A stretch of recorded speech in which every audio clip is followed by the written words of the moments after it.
Hey everybody, welcome to Moment of Clarity. Please share this, let people know. I do these every single weekday, except sometimes. And you can get them all at leecamp.com. So I've started taking recommendations for the Moment of Clarity topics from you guys, from the viewers. I'll tell you how to send yours in at the end of the episode if you want to do that. But this week's was recommended by Jim Pruse, and Jim emailed to say that he was responding to a recent Moment of Clarity I did, in which I spoke about how horrible capitalism is and how it creates hunger around the world, even though we live in a post-scarcity world. If we actually spread the resources in a remotely fair manner, rather than having 78% of everything under Jeff Bezos' ass, then there could be no more hunger, no more extreme poverty, no more destitution, no more death from those things. So Jim emailed me to say, I had made a common error. I had gotten it wrong. I'd made the common error of confusing corporatism with capitalism. Ah, yes, this wonderful and largely idiotic argument. It's the great capitalism defense. Basically, the capitalism promoters realized, people seem to be getting a little upset that we are amassing all of everything into the hands of a tiny number of people. And so therefore, let's come up with a great mirage, a great sidestep, the red tarp for the bull. Look at this. Ignore the man behind the curtain. They say, no. None of your criticisms of capitalism are accurate because we're not talking about capitalism. What we have is not capitalism. We have corporatism, and corporatism is the problem. If we just had real, pure, uncut, straight out of the oven capitalism, then everything would be wonderful, and we'd all be rich, and we'd all live in fucking gingerbread houses with someone playing with our balls. It would be incredible. Of course, none of that is true. It's ridiculous. And to be honest, I never even saw the point of fucking gingerbread houses. I don't get them. I'm sorry. I don't get. Maybe it makes me a Grinch, but gingerbread houses, they're not good gingerbread. They're not good cookies. They're not good houses, and they're not good. They're not good. They're not good. You can't live in them. You can't. When you eat them, they taste like unwashed hobo belly buttons. Probably because they've been sitting around in someone's house for 3 weeks collecting lint and sweaty palm prints. I suppose you can claim that they're fun for children to build. Okay, fine. But there's a lot of things that kids have fun with, and we don't normally display them all at the front of the house as representative of the entire season, nor do we tell people to eat them. I've seen kids build doll houses or Lego castles, but you don't then tell every adult guest who comes through, here, deal with this. Maybe we'll give you some of it to take home and lick. Maybe I'm missing the point of gingerbread houses. I don't know. I do like the thing that it squirts a thick line of icing like it's a construction worker's caulking gun. I like that. I'll drink that straight out of the tap. I will. I wonder if I could fill one of those with raw cookie dough and then just suck it down straight into my face hole until I go into cardiac arrest.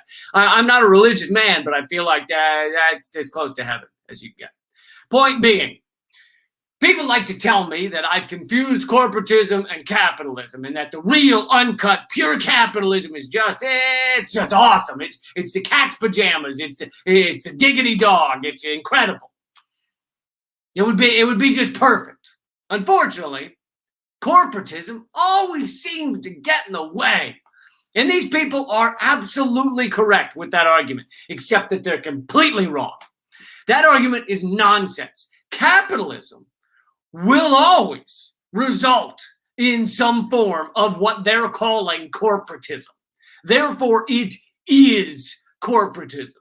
You see, capitalism slowly amasses all the resources, meaning the money, the gold, the Bitcoin, the green smoothies, etc., into a tiny, tiny number of hands, relatively speaking. Less than 1% have most of it. You ever played the game Monopoly? How does it end? How does it fucking end? So that shit happens every time Always. That train is always on time, and we know where it's headed every single time. It may take longer here or there. It may take longer here or there because of various political revolutions or various safeguards that people succeed in demanding, but it will eventually get to its end destination.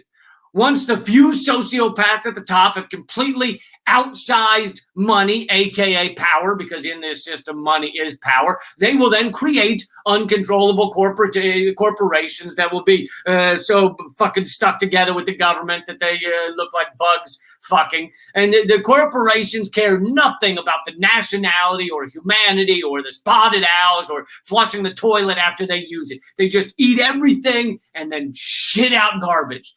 Now, there are some steps we could take to slow this process, such as bringing back the idea of corporate charters. A corporation has to have a charter in each city where it operates, and if it doesn't treat the city well, then the charter gets revoked, gets taken away. You can no longer operate here, you assholes, and then the whole city gives them a big middle finger.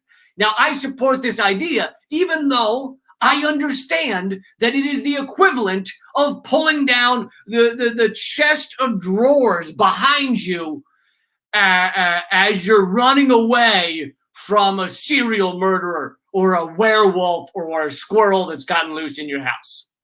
Have you ever noticed that we would run away from a squirrel in our house exactly the same way we'd run away from a werewolf or Jack Nicholson with an axe? Just, it's in the house, it's in the house. Exactly the same. Anyway, you run down the hall. You've seen this a million times in movies if you haven't done it yourself. You run down the hall and you pull the chest of drawers or the coat rack, whatever you got. You pull it down behind you and you keep running. You know it won't stop the fucking werewolf. Never once have I seen that slow down the pursuer. Never once in one of these movies have I seen the FBI agent chasing after the guy. The guy pulls down the cabinet pulls it over as he's running, and the FBI dude just stops in his tracks and goes, "Ah, shit! There's a chest of drawers here. Let's call it a day. Let's give up the hunt. We can't beat a chest of drawers." No, it only slows down the FBI for like 5 seconds. It slows down a werewolf for like 3 seconds because he'll just eat straight through that wood like with his chainsaw like fangs, or 2 seconds if it's from IKEA because then it's made out of cardboard and chicken farts. But you pull that thing down behind you anyway because you want those extra seconds. Similarly, putting in various safeguards to slow down capitalism is worthwhile even though it won't stop the monster. The monster will always keep coming. Even if we had corporate charters tomorrow, it would help for a few years, maybe.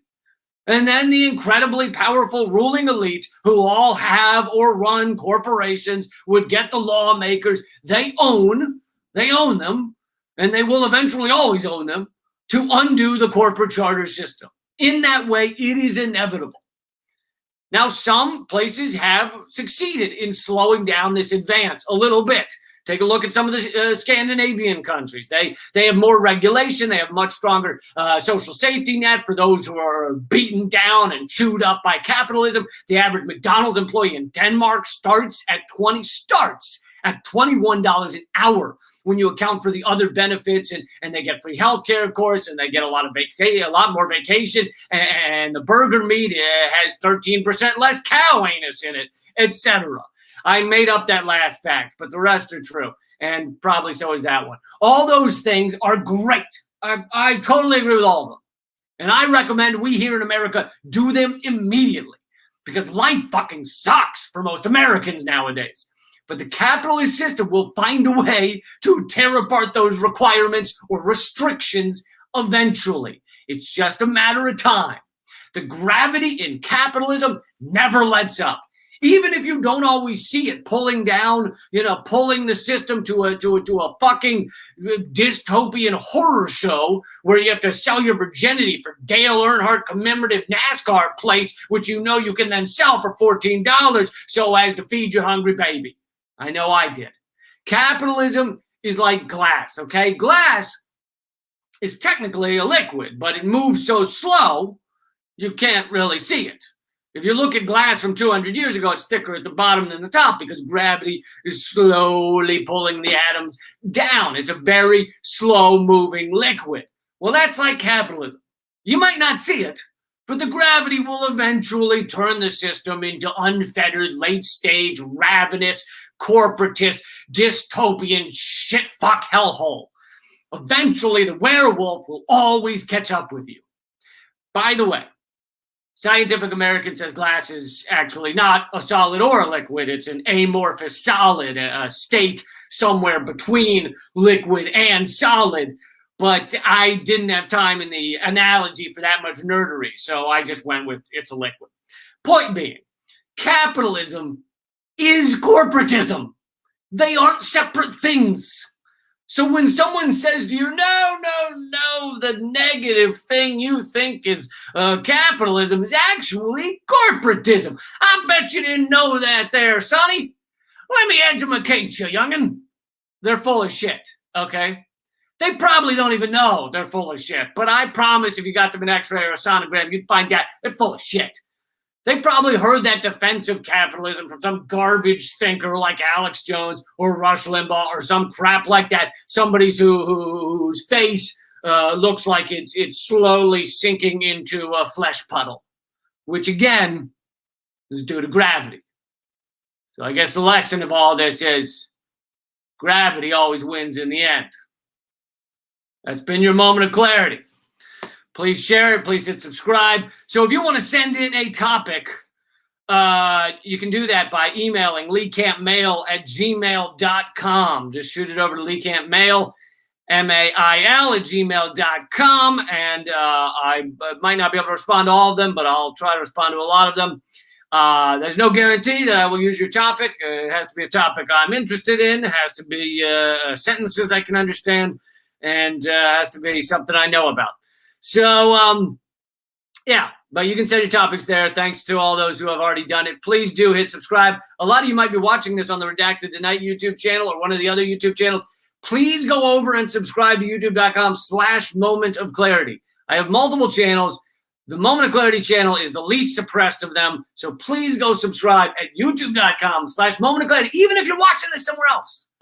Also, I do these almost every single day, except sometimes. So please go over to leecamp.com to watch the latest one. There's new episodes redacted tonight at leecamp.com. There's new comedy columns that I write. Comedy and politics columns are up at leecamp.com. It's all there. So that's the best place to get it because all my other shit's suppressed because I'm saying the things that you can't really say on your mainstream media.